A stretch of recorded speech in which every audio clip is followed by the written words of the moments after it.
사랑하는 고등부 친구들 안녕하세요. 오늘은 Unfailing Love 두 번째 시간 찾아오시는 사랑이라는 제목으로 하나님 말씀 나누도록 하겠습니다. 전도사님이 즐겨보는 프로그램 중에 요즘 육아 금쪽 같은 내 새끼라는 프로그램이 있습니다. 전도사님이 전에 강아지를 키우면서 반려견들의 대통령 이 강용 선생님께 많은 도움을 받았다면 최근에 이제 아빠가 되면서 육아 대통령 오은영 박사님께 많이 배우고 있는데요. 그 프로그램에 보면 놀랄만한 행동을 하는 어린아이들이 많이 나오죠. 화를 내기도 하고 폭력적인 행동을 하는 아이들도 있고 때로는 너무 심하게 불안해하거나 힘들어하는 친구들이 나오기도 합니다. 우리는 그 모습을 보면서 처음에는 이해가 잘 되지 않습니다. 그런데 그 이유를 찾아나가는 과정을 보면서 놀랍기도 하고 납득이 되기도 합니다. 여러 이유들이 존재하지만 그중 큰 비율을 차지하는 것이 바로 이 결핍에 관한 것인데요. 저는 이 프로를 보면서 그러한 결핍에 대해서 많이 생각해 보게 되었던 것 같습니다. 결핍의 이유에 대해 오은영 박사님이 이렇게 말씀하세요. 자식은 늘 부모와 1대1 관계를 맺고 싶어 한대요. 중요한 대상과의 관계에서 채우고 싶은 그 욕구를 의존적 욕구라고 하는데 그것은 어떠한 조건이나 상황과 관계없이 나를 가장 소중한 대상으로 대해주기를 바라는 마음이라고 합니다. 그런데 이게 잘 안 채워지면 어떻게 되냐 하면 삐뚤어지기도 하지만 보통은 겉으로는 굉장히 의젓한 아이가 된다고 해요. 굉장히 독립적인 것처럼 보이고 할 일도 스스로 잘하고 엄마 아빠 말씀도 잘 듣는 아이인데 속은 구멍이 뻥 뚫려 있는 것 같은 그러한 상태가 된다는 것이죠. 제가 이 모습을 보면서요. 하나님 앞에서 우리 인간들의 존재가 바로 이러한 모습이 아닐까 하고 생각해 보게 되었습니다. 우리는 하나님께서 지으신 존재들이기 때문에 하나님 안에 거할 때만 비로소 만족할 수 있고 하나님과의 관계 안에서만 참 평안을 누릴 수 있는 존재들입니다. 그런데 죄로 인해서 하나님과 단절되고 이 땅을 살아가는 우리들은 스스로 완전한 행복과 평안을 누릴 수 없는 이러한 결핍 속에서 살아가는 존재가 되었죠. 죄로 인해 생겨버린 마음의 공허함과 큰 구멍이 있지만 괜찮은 척하면서 하루하루 세상을 살아가는 많은 사람들이 있다는 것입니다. 여러분, 우리가 어떤 사람을 보면서 저 사람의 인생은 참 행복하겠다, 참 잘됐다 이렇게 이야기하는 조건이 무엇이에요? 사는 동안 열심히 노력해서 꿈을 이루는 것, 많은 돈을 모으고 어떠한 분야에서 영향력 있는 사람이 되고 많은 사람들에게 인정받고 사랑받는 모습들을 보면 우리는 그 사람의 인생이 잘 되었다고 행복한 삶이라고 이야기를 합니다. 그리고 우리 자신도 그렇게 잘 되는 인생을 꿈꾸면서 열심히 살아가죠. 그런데 정말 그거면 충분한 걸까요? 조심스럽게 말씀드리자면 그렇지 않습니다. 우리는 어떠한 현상, 또 사건, 어떠한 사람들을 바라볼 때 그냥 겉으로 드러난 일부분, 눈으로 보여지는 것들만 보게 됩니다. 뉴스 기사를 통해 접하는 소식, SNS에서 보이는 화려한 모습들, 심지어 내가 자주 만나고 잘 알고 있다고 생각했던 가족이나 친구, 가까운 사람이라고 할지라도요, 그 사람의 모든 속마음과 과거, 마음의 깊은 고민까지 알 수는 없는 것이죠. 많은 사람들이 부러워할 만한 업적을 이뤄낸 사람이라고 할지라도 그 이면에 존재하는 외로움과 고독, 언제 내가 이렇게 열심히 쌓아놓은 것들이 다 무너져 내릴지 모른다는 불안함, 또 아무에게도 말할 수 없는 수치나 아픔 또한 존재할 수밖에 없는 것이 인간이라는 존재라는 것이죠. 오늘 우리가 본문을 통해 만난 이 사람도요, 겉으로 보기에는 멀쩡하지만 그런 마음에 큰 구멍을 지니고 살아가는 사람이었습니다. 그 사람은요, 굉장히 잘 나가는 사람이었어요. 많은 사람들이 볼 때 부족한 것이 없는 사람이었어요. 이 사람은 얼마나 돈이 많은지 누구를 만나기만 하면 모든 걸 다 사주겠다고 합니다. 김 사장님, 밥 한번 먹읍시다. 내가 살게요. 자동차가 필요하시다고요? 제가 살게요. 네, 이 사람의 이름은 바로 삭개오였습니다. 이 사람이 얼마나 부자였냐 하면요, 여리고라는 동네에 살았는데 이곳은 기후가 굉장히 온화했대요. 그래서 왕족들이 휴양지로 사용한 곳이었기 때문에 수영장, 정원, 경마장과 극장 시설을 갖춘 거대한 궁전이 존재했고요. 지리적으로 볼 때도 이 도시는 이스라엘 북부의 주요 해안 도시들, 또 남쪽에 이집트로 이어지는 통행량이 엄청 많은 통상로 위에 있었기 때문에 막대한 재물과 수많은 정치인들이 살고 있었던 아주 화려하고 번화한 도시였다고 합니다. 이 삭개오라는 사람은 그렇게 어마어마하게 큰 도시에서 거치는 많은 양의 세금을 로마에 바치고 관리 감독하는 세리였고, 그 중에서도 그 세리들을 다 관리하는 수장, 그 세리장이었습니다. 엄청난 성공을 거둔 사람이었던 것이죠. 연락처를 쫙 열어보면 권력을 가진 사람들과 직접 줄이 맞닿아 있었을 것이고요. 마음만 먹으면 이 시민들, 평범한 소시민들의 일상생활에 엄청난 영향력을 미칠 수 있는 권력이 역시 그에게 있었을 것입니다. 때때로는 왕족들과 식사도 하고 고위 관리들과 회의도 하고 럭셔리한 여가생활, 부족함이 없는 인생을 살았을 거예요. 그런데 그런 남부러울 것 없는 삭개오의 삶도 100% 행복하지는 않았던 것 같습니다. 그는 동족들에게 과한 세금을 걷어서 저 로마에게 바치는 일을 했기 때문에요. 그 사실만으로도 동족들에게 멸시를 받기 충분한 사람이었고요.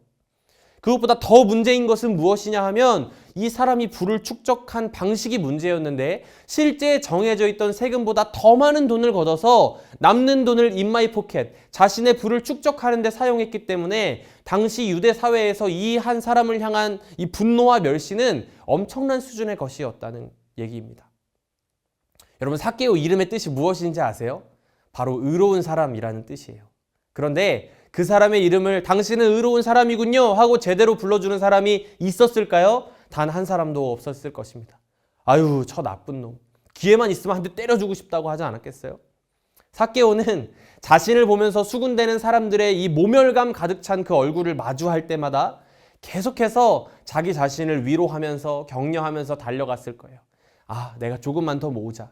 조금만 더 위로 올라가자. 내 인생이 잘 되면 아무도 나를 무시하지 못할 거야.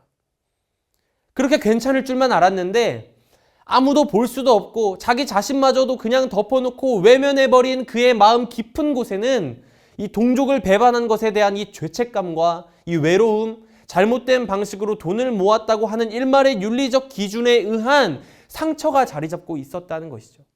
그런데 어느 날 예수님이라는 분이 이 여리고를 지나가신다는 소식을 듣게 된 것이에요.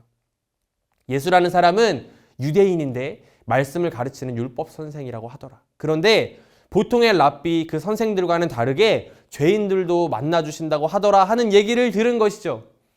그리고 그분이 궁금해지기 시작했어요. 나 같은 사람도 만나주실까? 내 마음속 깊은 곳에 있는 이 고민과 이야기들을 들어주실까? 두근거리는 마음을 가지고 거리로 나갔는데 예수님을 보려고 몰린 사람이 너무 많았기 때문에 이 키가 작은 삭개오는 예수님을 볼 수가 없었습니다. 아, 무슨 이렇게까지 해야 돼? 그냥 푸념하면서 돌아갈 수도 있었을 거예요. 아니면 자신이 가지고 있던 권력과 인맥을 이용해서 이 예수님과 한번 식사 자리를 마련해 볼 생각도 할 수 있었을 것입니다. 아니, 내가 아무리 욕먹어도 가오가 있지. 지역의 유지인 나 삭개오가, 다 사주는 나 삭개오가 그냥 지나가는 율법 선생을 한번 보겠다고 이렇게 나와서 애를 쓰다니. 그런데 이 삭개오가 어떻게 하냐면요, 나무에 올라가요. 이 뽕나무라고 불리는 돌무화과 나무 위에 올라가서 예수님을 보는 것이죠. 무엇이 이 사람을 나무에 오르게 했을까요? 지나온 삶에 대한 후회, 무언가 잘못되어 가고 있다는 초조함, 달라지고 싶다는 갈망이 그를 나무에 오르게 했을 거예요. 그러다가 이내 자신이 없어졌을지도 모르겠습니다. 사람들이 수군대고 욕하는 소리가 들리는 것만 같고요. 그때 놀라운 일이 생겼어요. 나 같은 사람의 삶에는 관심도 없으실 줄 알았더니 예수님이 먼저 삭개오를 부르시는 거예요. 오늘 본문 5절 말씀. 예수께서 그곳에 이르사 쳐다보시고 이르시되 삭개오야 속히 내려오라. 내가 오늘 너의 집에 유하여야 하겠다 하시니. 삭개오야 얼른 내려와. 오늘 나 너네 집에 갈 건데 너도 같이 갈래? 엄청난 일이 일어난 것이죠. 그 공간에 함께하던 수많은 사람들이 막 욕하고 손가락질 했을지도 모르겠어요. 아니, 저 쓰레기 같은 사람의 집에 가서 묵겠다고? 아, 나 여기까지 괜히 따라와서 시간만 버렸네. 그럴듯하다 했더니 저 예수라는 사람 완전 사이비 아니야? 하지만 그 순간 삭개오의 귀에도 예수님의 귀에도 그러한 소리는 들리지 않았어요. 오직 그 자리에는 이 잘못된 삶을 이제는 돌이키고 싶은 죄인 삭개오, 나의 마음에 구멍을 메꾸고 싶어 하는 그 삭개오와 그러한 삭개오의 마음을 아시고 그를 마음 깊이 사랑하셔서 이 도시에 찾아오신 예수님만이 존재하고 있었던 것입니다. 사랑하는 여러분, 예수님은 삭개오를 알아보셨어요. 아니, 어쩌면 처음부터 예수님께서 이 여리고 이 도시에 오신 이유는 이 한 사람 삭개오를 만나기 위함이셨을지도 모르겠습니다. 성경에는요, 예수님께서 이 한 사람을 만나기 위해 걸음하시는 경우가 많이 등장해요. 대표적인 예로 요한복음 4장에서 예수님은 저 수가성에 살고 있는 한 여인을 만나고 구원하기 위해 일부러 먼 길을 돌아 사마리아의 뜨거운 사막을 통과하여 지나가십니다. 오늘 예수님께서도 이 여리고에 살고 있는 세리장 삭개오, 아무도 주목하지 않고 손가락질하며 욕하는 사람이었던 삭개오를 만나기 위해 이 여리고를 지나가신 것입니다. 이처럼 우리 예수님의 사랑은 찾아오시는 사랑이에요. 바라기는 그렇게 찾아오시는 예수님의 사랑을 여러분도 다 경험하셨으면 좋겠어요. 지난주에 우리 하나님의 사랑은 낭비하시는 사랑이다 라고 말씀을 나눴는데, 그 낭비하시는 하나님의 사랑을 품고 예수님은 찾아오십니다. 스스로 하나님 앞에 나아갈 수 없는, 하나님을 찾을 수 없고 그저 나무 위에 올라가서 먼 발치에서 예수님을 바라보는 것으로 만족하고 그치고자 하는 저와 여러분의 자신 없는 모습마저도 우리 주님께서는 너무나 사랑하셔서 우리에게 친히 찾아오시고 말씀하시는 것이죠. 삭개오야, 누구누구야, 얼른 내려와라. 오늘 내가 너를 위해서, 너를 만나기 위해 이곳에 왔고 너의 집에 거하면서 너를 구원하기를 원한다. 너와 교제하기를 원한다. 우리가 드리는 예배는 그렇게 찾아오시는 주님을 만나는 자리인 줄 믿습니다. 예수님을 집에 모시고 함께 식사를 하고 이야기를 나누면서요, 삭개오의 삶은 이전과 완전히 달라졌습니다. 예수님, 제가 가진 재산의 절반을 가난한 사람들에게 나눠줄게요. 그리고 제가 누군가의 것을 혹시 속여서 빼앗은 게 있다면 4배로 갚도록 하겠습니다. 철저히 나 자신만을 위해서 살고 이 물질이라는 가치에 함몰되어서 망가져가고 있었던 이 삶이 다른 사람을 위해 가난한 사람들에게 재산의 절반을 나눠주고 속여서 뺏은 일은 4배나 갚겠다고 약속하고 지키며 살아가는 사람이 된 것이죠. 그렇게 그는 정말로 잘된 인생을 살아가게 되었습니다. 세상의 재물과 즐거움이 채울 수 없는 이 공허함, 죄로 인해 생겨버린 이 마음의 구멍을 우리 예수님께서 찾아오셔서 채워주실 때 진정한 삶의 변화와 행복을 경험할 수 있는 것입니다. 사랑하는 여러분, 이제 말씀을 마칠 텐데 오늘 여러분이 어떤 삶을 살아가고 있는지, 마음에 어떤 공허함과 아픔이 있는지 전도사님은 다 알지 못합니다. 하지만요, 우리 주님은 다 알고 계세요. 그 주님이 여러분을 찾아가실 것입니다. 우리는 공허함을 채우기 위해 세상의 많은 방법들을 사용해요. 그런데 그 방법의 특징은 무엇이냐 하면 아무도 나를 위해 먼저 다가와 주지 않는다는 것입니다. 내가 스스로 노력해서 겨우 찾아낸 그 방법인데 그 방법은 우리에게 영원한 만족을 주지 못하는 것이죠. 그러나 우리 주님께서는 저와 여러분을 먼저 찾아오십니다. 일어설 힘도 스스로 채울 힘도 전혀 없는 우리를 찾아오셔서 끝없는 사랑을 공급하시고 또 인도하시는 우리 주님의 이 놀라운 사랑을 이 계절에 뜨겁게 경험하는 저와 여러분 되시기를 간절히 소망합니다.